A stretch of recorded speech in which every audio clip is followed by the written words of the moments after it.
dear students. Sure. Today we have a wonderful opportunity to listen to a lecture by Professor Emrich Daka. He's a faculty of Afghanistan Studies in the School of International Studies, Jawaharlal Lal Nehru Yes, yes. University in JNU. New Delhi. Mhm. Yeah. And I hope you had the opportunity to review his CV. Mhm. And you can see that his professionalism and experience of our today's speakers is really impressive. And the professor kindly agreed to give a lecture. Topic is data science in international relations studies. And I'm sure that the information that you will receive today will be useful for you to write your graduation paper and maybe any scientific articles. Mhm. And after lecture, I think there will be time for questions. And so, Professor, please, the floor is yours. Okay, Thank thank you. you. Thank you, Marina. I welcome all the students, and I think most of you have joined. So I think without waiting, we can start our lecture. And if it is some time is more left, then Marina, you can just let me know if we wait for a couple of more minutes, or can we start right now? So you can just We can start. okay, fine, then it's good. Mhm. So, good afternoon, and I welcome you all. And this is a very exciting opportunity both for me and I believe Marina and the students, that we are almost talking at a very big distance. I mean, it's almost 7,000, 8,000 kilometers in the two places. And somehow, this technology has really, you can say, developed this capabilities that it has almost brought what you call the reality and the virtual reality almost to the close connect. And somehow these forces in our daily lives which we experience, they have their relevance for understanding our world today. And I believe this is one of the reasons which motivated me to drive your attention towards this technology driven aspect in our understanding of what we call the subject of international studies. Although we start with the classical, I'm not aware what is the subject content that you are exposed to there in your university. But so far as the Indian universities and most of the third world universities are concerned, then international relations, international studies, and international politics, they mark three very finer domain.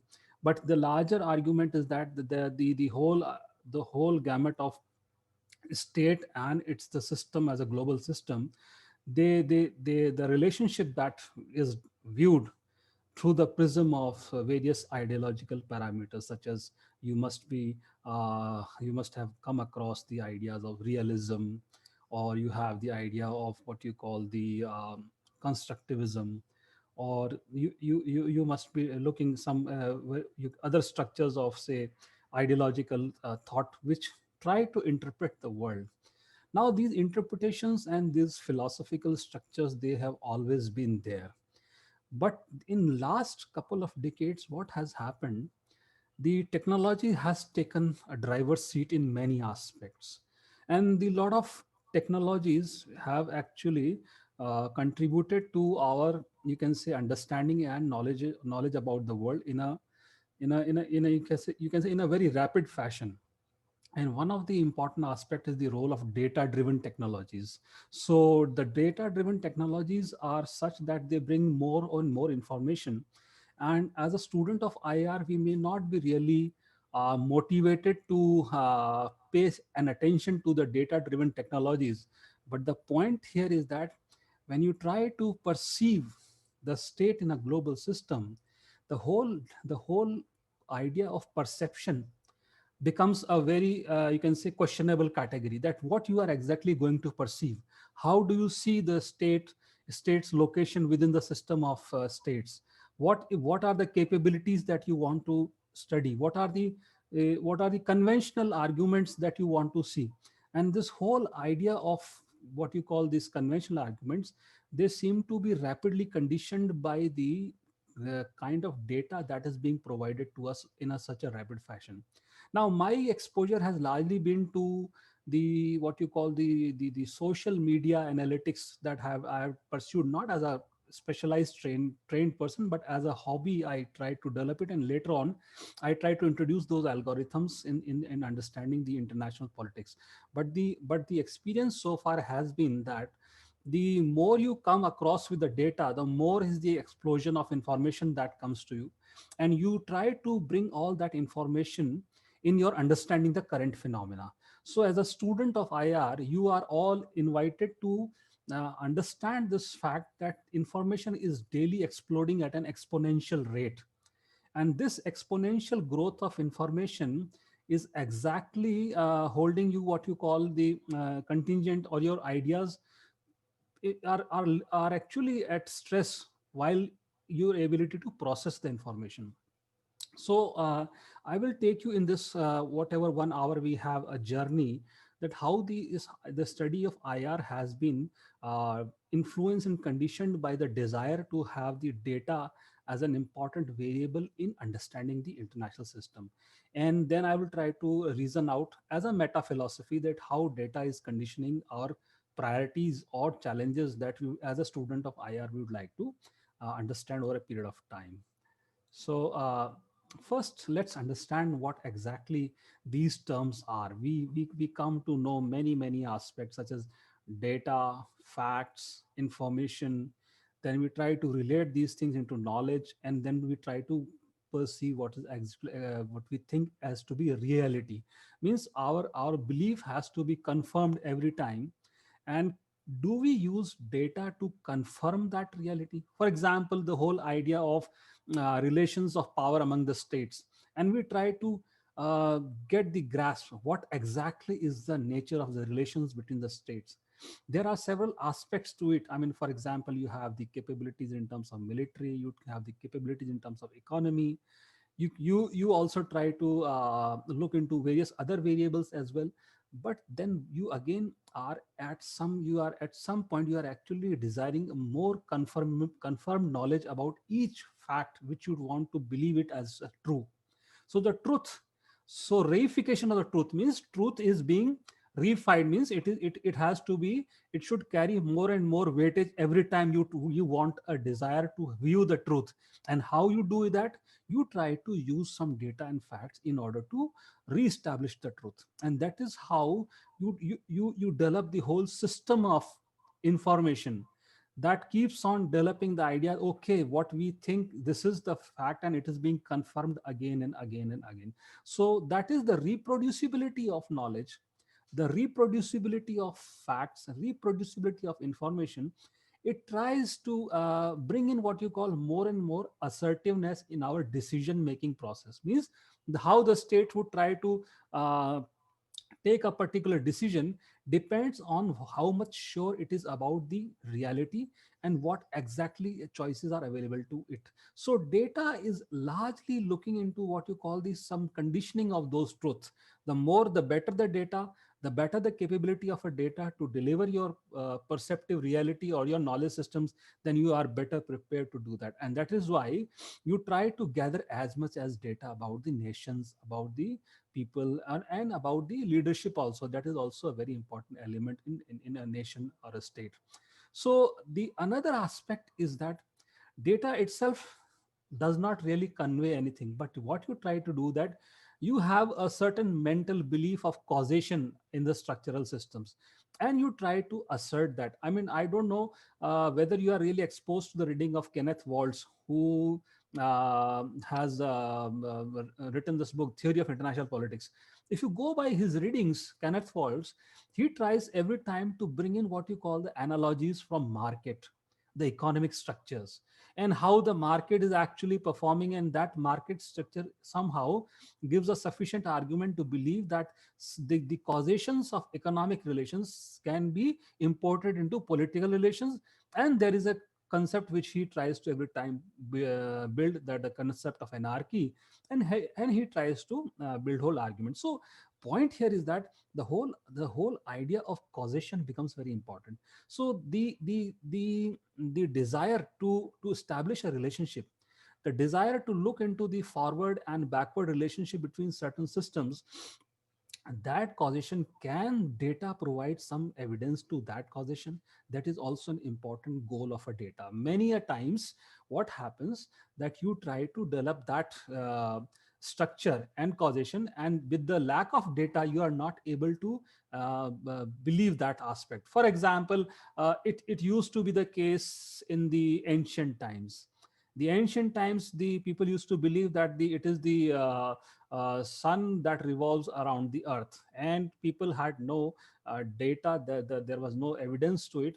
And somebody went tried to counter that evidence, there was a conflict, and there was a you can say stress on the part of exactly believing to which is actually is the reality. So the point is that gradually, when the more and more data, more and more evidence was gathered, people started to change their beliefs. So that is also a very important aspect and goal of data, that it has a condition to change your system of thinking and your perceptive reality as well.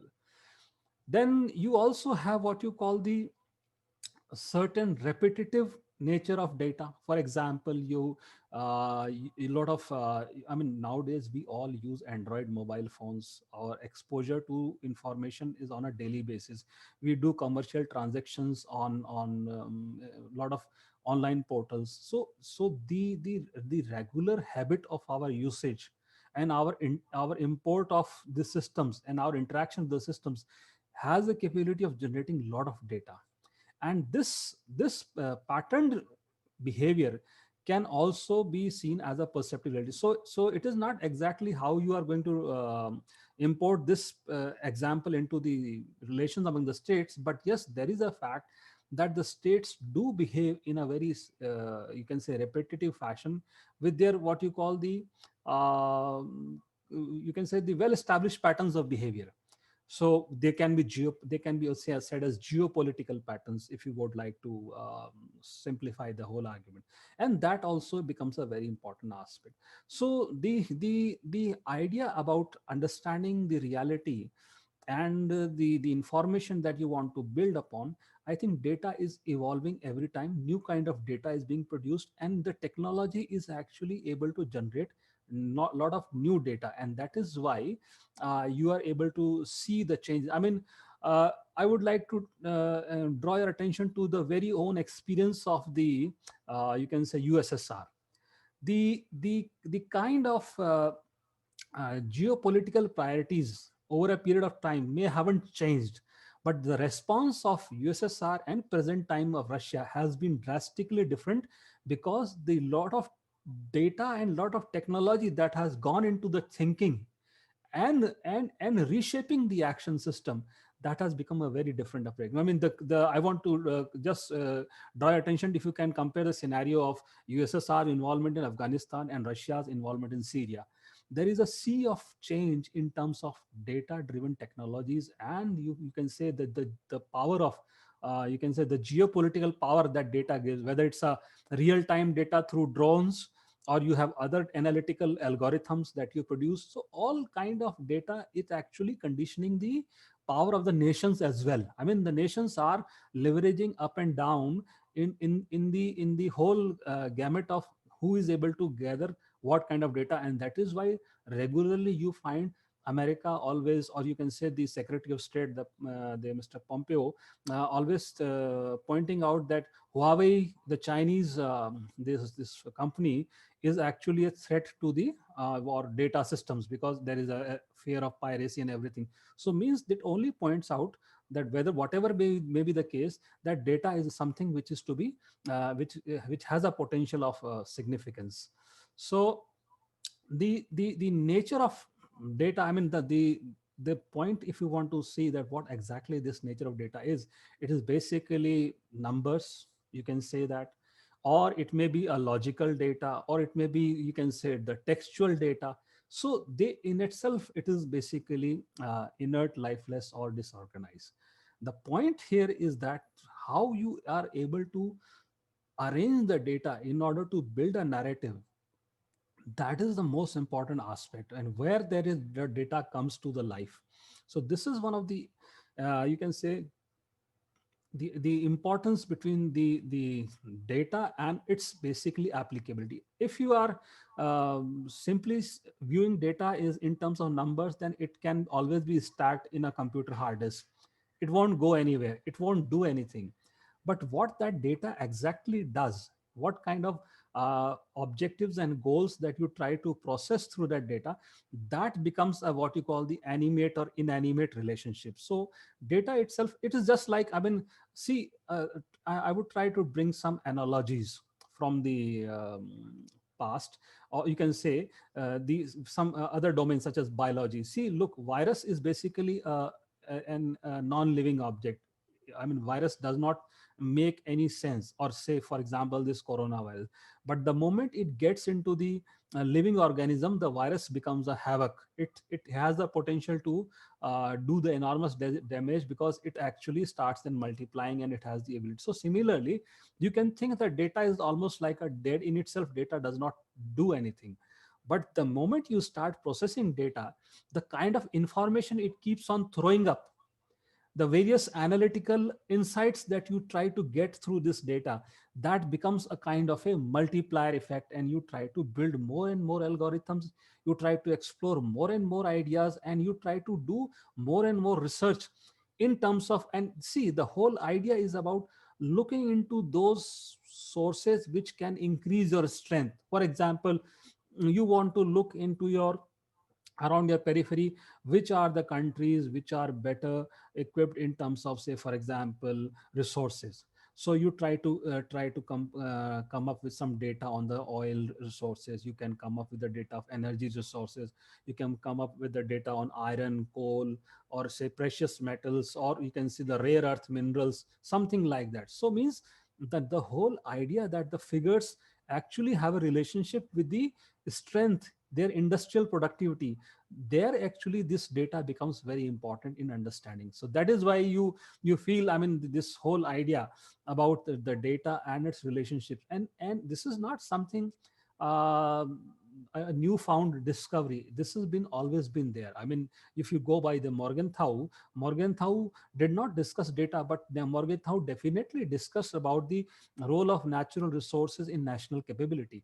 But the point here is that how does data conditions that resources. I mean, the point here is that, for example, you can see, say, take the case of energy resources, because Russia is now, I want to give examples from your own environment. Russia is a now huge player in the oil and crude petroleum market. But take the case of, say, 20 years or 30 years back, Russia was not a very significant partner.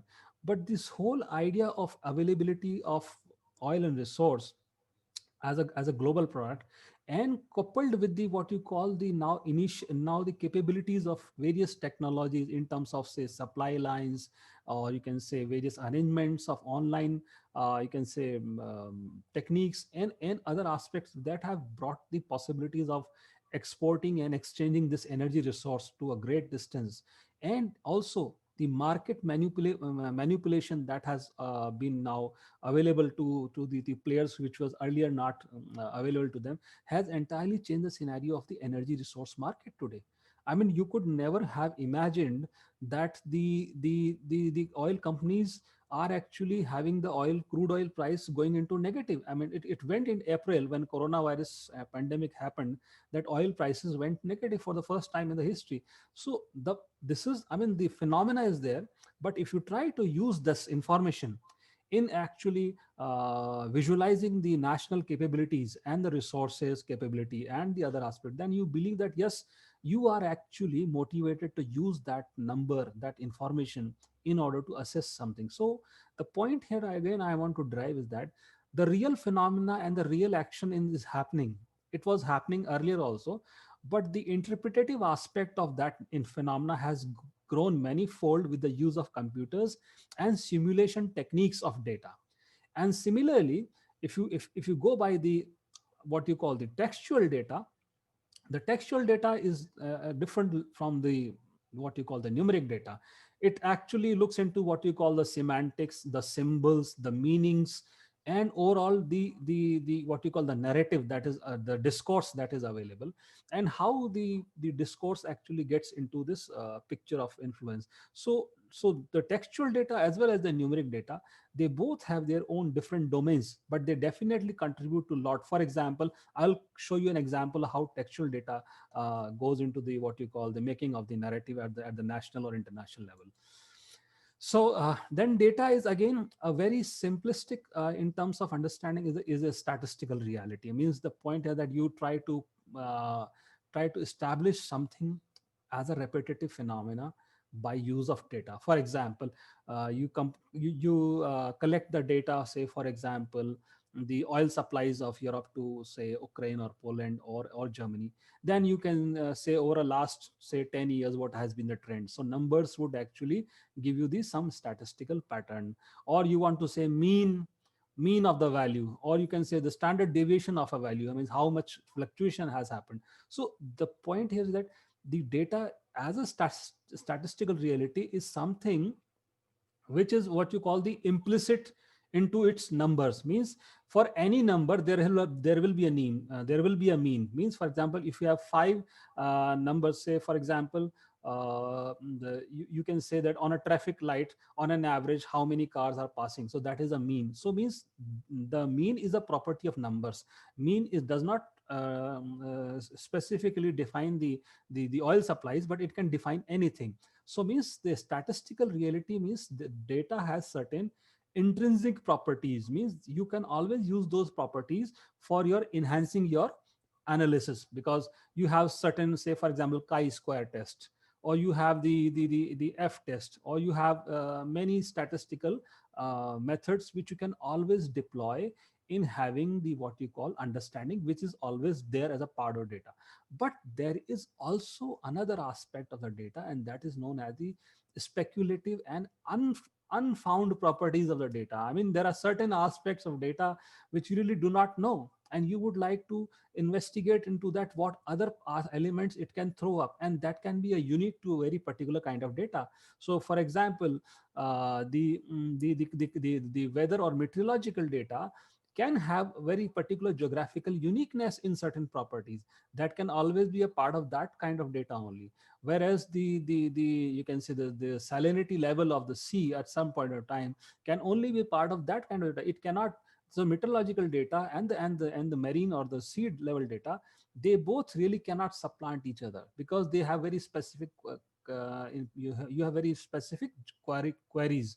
So the point here I want to drive is that there is a statistical method available which the scientists have been using in the both in domain of international relations and also in other aspects. So that is a property of the numbers. I am not talking about that property. I am talking about the some unique aspect that is unique to certain data, and that is where the most important understanding of use of data sciences in IR lies. So that is the innovative aspect of data. So then again, we if you go by the whole understanding, then we have the this goal of data in IR is largely, I mean, it is the constructivist domain to which I am taking you. And there is that the social construction of reality. I mean, this data should it reinforce your meanings that you want to draw it?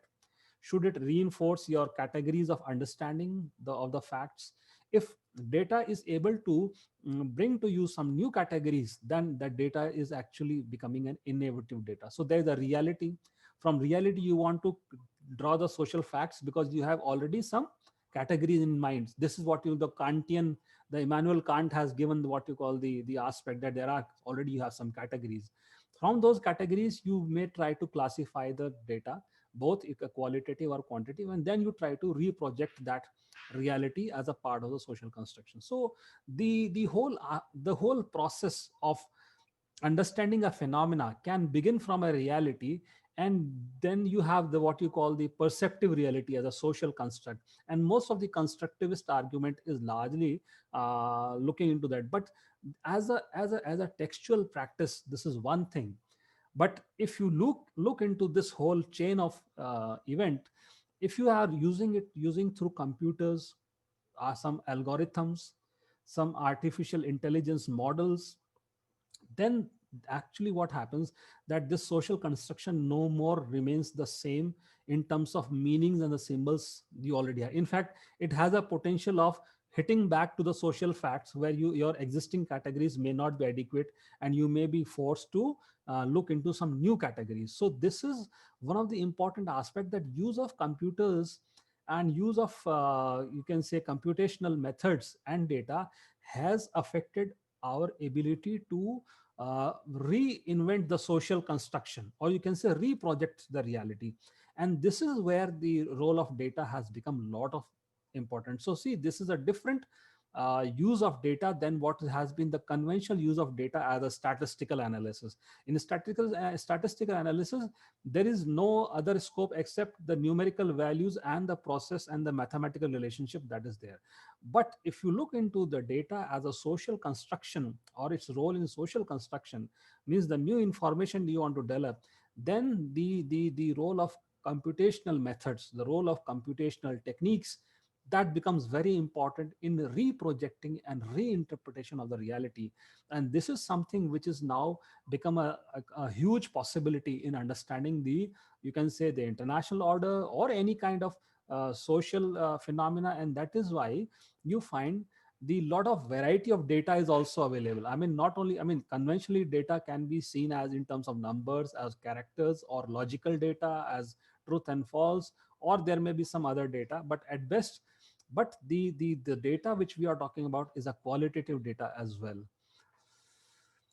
The if data has that power to condition the reality, then somebody can control that reality, somebody can control that perception.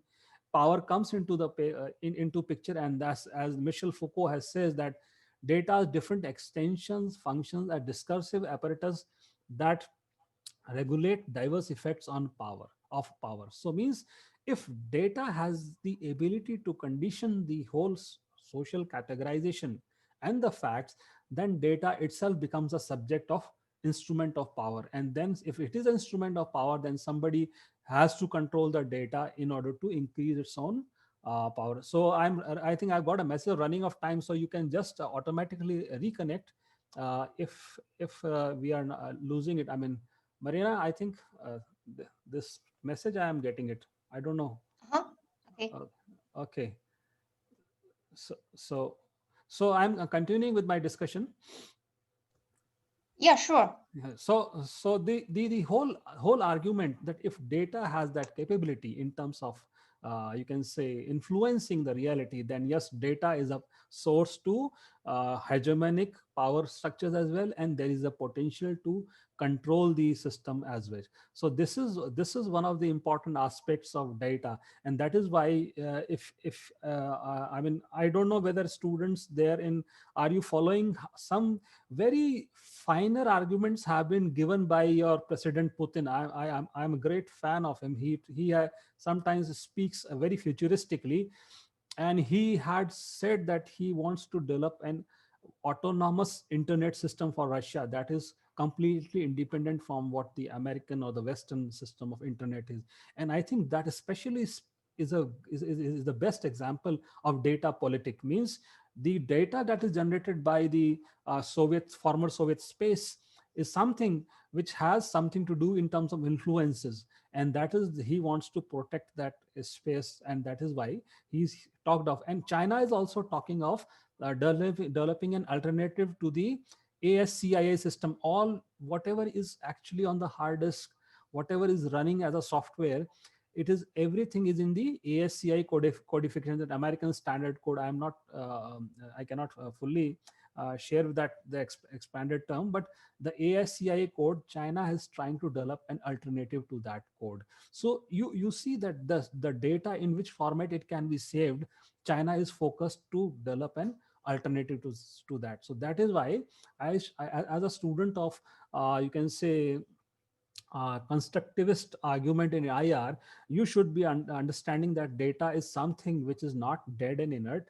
It has the political power. It can change the narratives. It can confirm the reality. Data can also be used to repudiate the reality. Also means you can always deny a reality through data as well. I'll show you how it is done. So then again, another aspect of the data that you would like to know is that whether data is always numbers or there is something else to it. So there is a quality and there's a quantity of, there is a qualitative data. How you use the qualitative data? The qualitative data is basically something, say for example, the taste of an ice cream. I mean, some people say whether it's good, some say that okay, it's fine, somebody say no, no, no, I don't like it.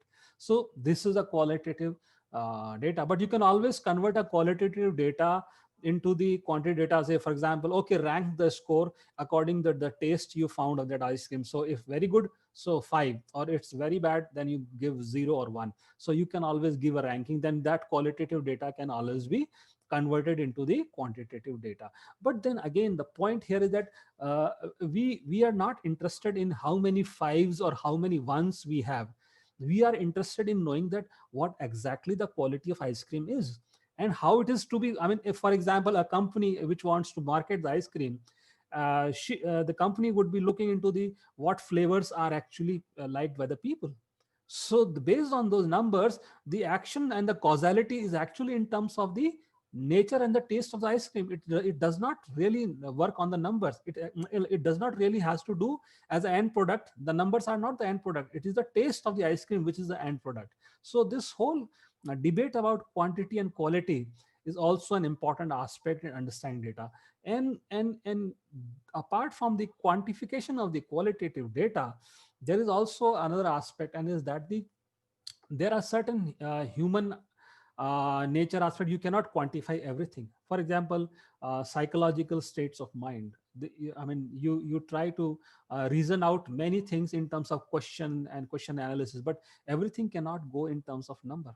So whether that data which cannot be quantified should also be part of the understanding of the qualitative data research, or can data also use that, then they are known as propositions. And the propositional data means how many type of information you have, and based on that propositional data you would try to come up with something, a new interpretation of a data. So there are several aspects in understanding and processing the data in terms of you can say methodology of as a practice. And how it is going to relate to IR, I will try to build an exercise and I will try to show how it relates to. Then the one of the few, you can say, philosophical foundations I would like to draw your attention to, and the philosophical foundations of data sciences and how they are connected to IR. I think the empiricism and post positivism basically means the constructivist thought. And empiricism means you are actually looking at the scientific realism, because you try to gather a reality from the sensations, and based on that confirmation you try to get a regular and repetitive idea about the reality. So that is how these scientific realism and constructivism, they become the two aspects of understanding the phenomena.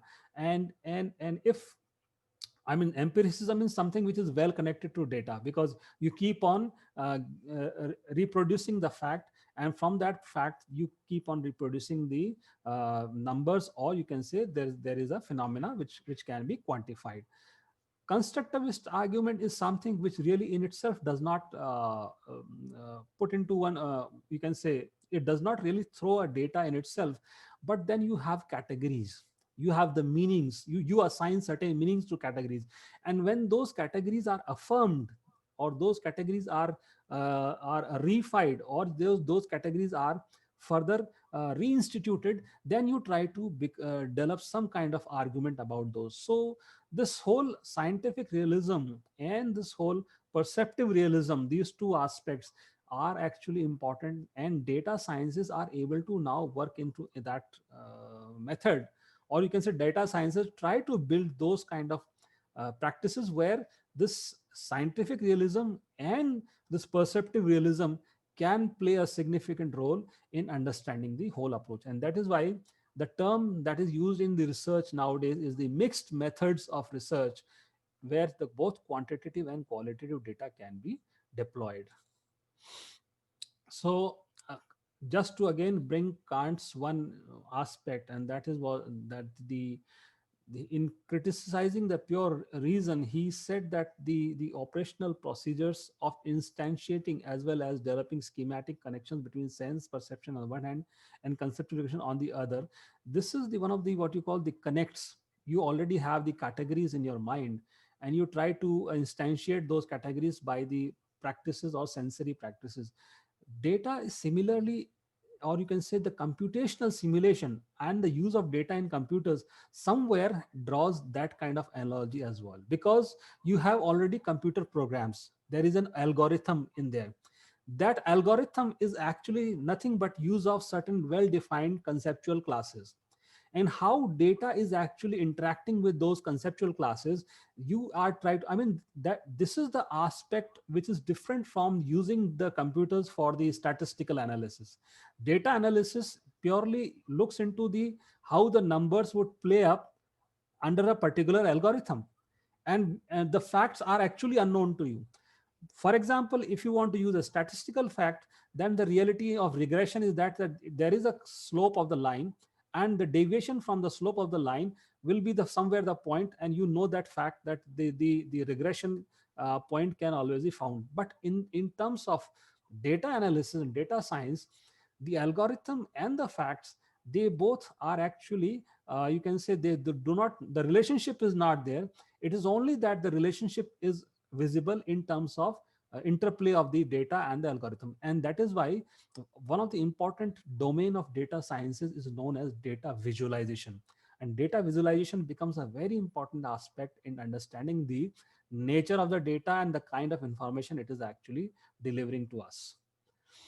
So the data making procedures, now here I am trying to focus specifically to the Western, and among the Western, the American political thought of IR, which had taken some huge strides in the quantification of the studies in IR.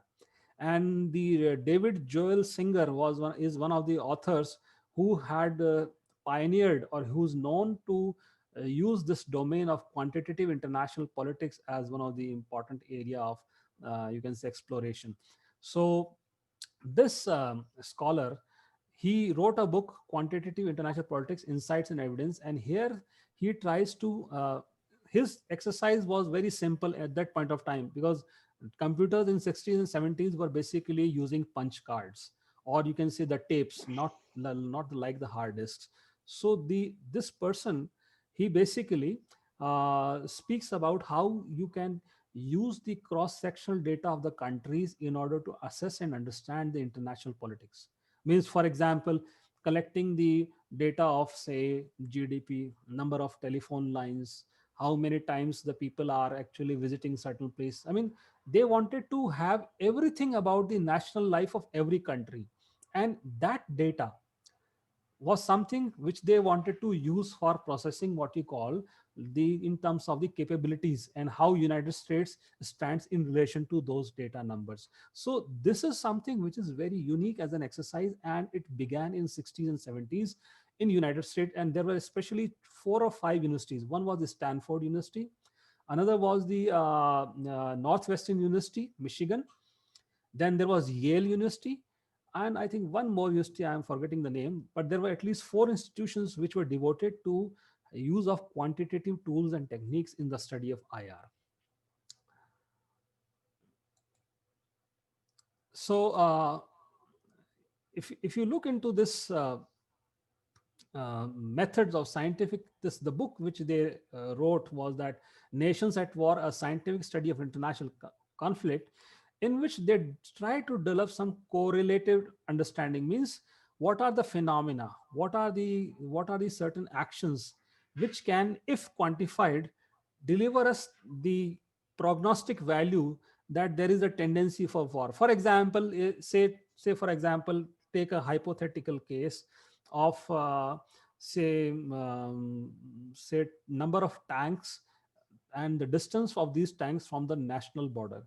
Now, if there is a putative understanding, if there are more and more military armaments on both the sides of the border, then the tendency of war is going to be. So you can always quantify that there is a certain volume or value of military or logistics manipulation, that after a certain point there is a possibility of breaking of the war. Or say, for example, take the case of Ladakh, which is very much a live example. On the Ladakh borders, there used to be hardly any troop presence, but now India and China both are having almost 100,000 people, 50,000 people on each side, almost an eyeball to eyeball. So the point here is that, can we explain that there is a, if there is a number there, then it can give us to a certain prognostic value that there is a chance of war, or this only represents a number and there is hardly any chance of war. So the scientists were trying to develop some mathematical understanding, and that's why this project known as Correlates of War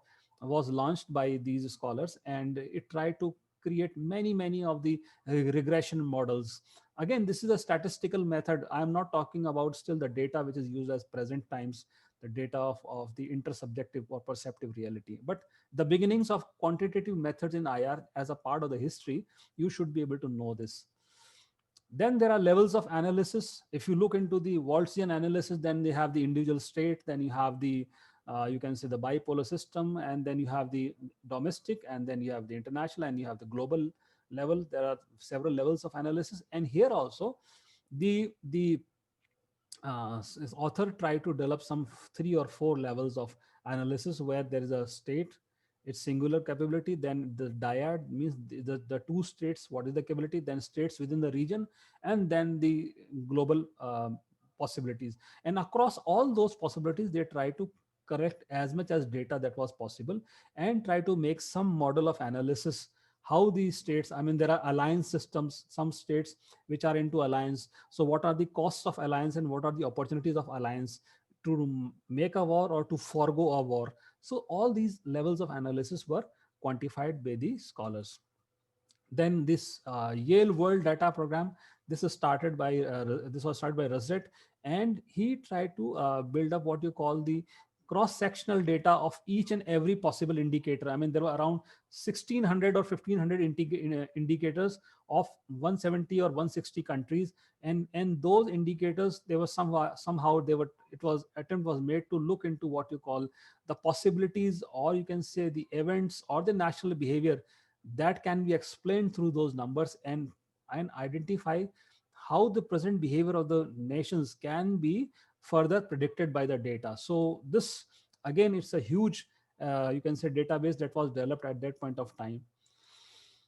Then World Handbook of Political and Social Indicators was another aspect, and that was developed by these scholars in terms of looking at the various indicators. I have just given you one example of one indicator which they use as a linguistic fractionalization, and which we try to look into what you call the number of people in one group, and ratio of that from the total population, and they try to look into the various groups in the country level, and at all these data set was created by the scholars in order to look at the, or to quantify the international politics. I mean, the desire to have numbers is speaking about the unpredictable. See, the whole idea of data at this point is very important in understanding, because the very premise of anarchy, which the scholars have used since the A.H. Carr or Morgenthau or Kenneth Wald, they say that war can happen at any point of time. There is no predictability.